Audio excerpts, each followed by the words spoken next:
Well, pose, snap. Pose, snap, and then repeat that about 1,000,000 times. It's one of the most meticulous and oldest forms of animation, stop motion. From the iconic Jack Skellington of Nightmare Before Christmas to the Oregon-made nightmare world of Coraline, the medium brings all kinds of imagination to life. And if you want a look behind the scenes, the Lake Oswego Festival of the Arts is the place to be. Here to talk about the animation script-to-screen exhibit at their upcoming festival, we have animator Anthony Schott, puppet fabricator Suzanne Moulton, and costumes fabricator and PCC educator Annika Schoenfeld. Thank you all for being here. Thanks for having us. Thank you. This is just such a cool exhibit for something that I think a lot of entertainment fans may not know that Oregon does so well, you know, stop motion animation. Tell us about what's happening at the festival next weekend. So the main exhibit that we're been a part of is script to screen, where you actually follow through from the idea, from a book, from the piece of paper, all the way through fabrication into creating puppets and sets, and then following it into animation and seeing everything it takes to bring that to life. It is really remarkable, I think, to get to see this behind the scenes look. And so now, Annika and Suzanne, you both are kind of part of the script side of script to screen, right? Really kind of first bringing these ideas to life. Tell us about some of the work that you do. Yeah, so I do puppet fabrication, and at some of the studios in town I've specialized in some costume work, which is amazing, just making miniature, like doll-sized clothes. Yeah. But they can animate and they can come to life. And with the level and detail of a Hollywood set costuming department, right? It's just so remarkable. How about you, Suzanne?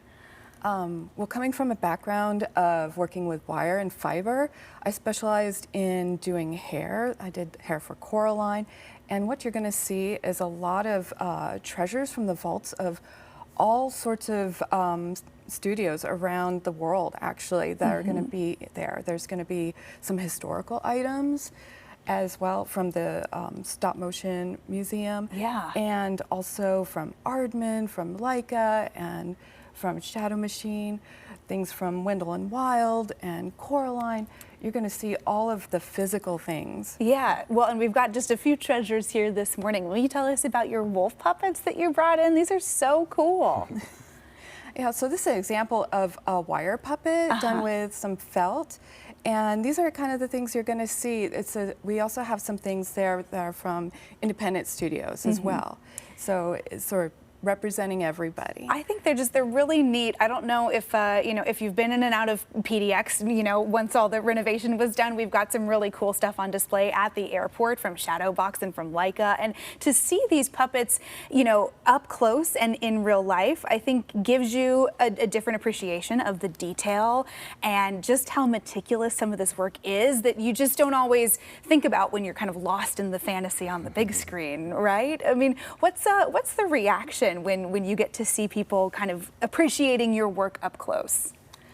I think because it's so tiny, yeah, that gets really exciting. Like when you were a kid, you imagined playing with your toys. You really had that whole, you could see the movie in your head. And so when you come in, there's something very childlike, I think, that gets inspired, where you're like, the toys, but they come to life. Like I watched them in a movie. They really talked and walked and had an amazing adventure. Yeah. And then it really connects it to childhood for me, to see it all in miniature. Oh, totally. It's really fun to bring a friend or a family member into the studio, because it blows their minds, because we have all these sets set up, maybe 20 different units that we're shooting on. They're all miniature worlds. Yeah, you're like, this is my playground. Now, Anthony, you're more on kind of the screen end, right, of this script-to-screen exhibit. So tell us about what you're bringing into this. Well, I bring these characters to life, so I have to think about how they're going to move, give them character and personality.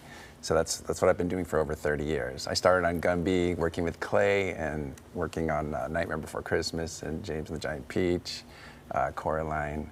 Yeah. And more recently, Pinocchio and Wendell and Wild here in Portland. Very cool. And now all three of you have worked with Leica before. You've all worked on a film together as well, right? Brim Broom Boulevard. Yeah. How collaborative is this industry, and how lucky are we to have this many stop motion animators in the Portland area? Portland is the worldwide hub Yeah. for stop motion animation. At the point when we had Pinocchio and Wendell and Wild in production, and Leica was doing films, there was more production here in Portland than anywhere in history. Oh my gosh.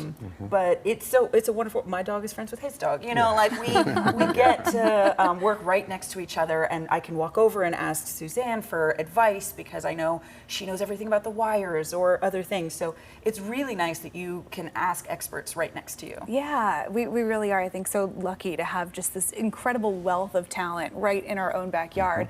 And with that being said, if you've got some young aspiring animators, what would your advice be to them if they come to check out this festival? I mean, if they're already animating, or if they're not, you can get apps for your iPad or your iPhone and start animating your toys. I started when I was 11 years old. Oh, no way. And so I think if there's anybody watching this now and they want to come down and check out what we've done and the exhibits, the talk. I'll be giving a talk on Saturday, June 21st, and I'll talk about how I got into the business and all the projects I've worked on. Yeah, we've just scratched the surface here this morning, so a chance to come meet some of the animators, the puppet makers, the artists that bring all of these wonderful worlds to life. Thank you all for being here. Yeah. Really appreciate the preview, and you don't want to miss it. The exhibit coming to the Lake Oswego Festival of the Arts, June 20th through the 22nd. You can find all the links to what's happening during the festival and more on some of the talks and more. Just check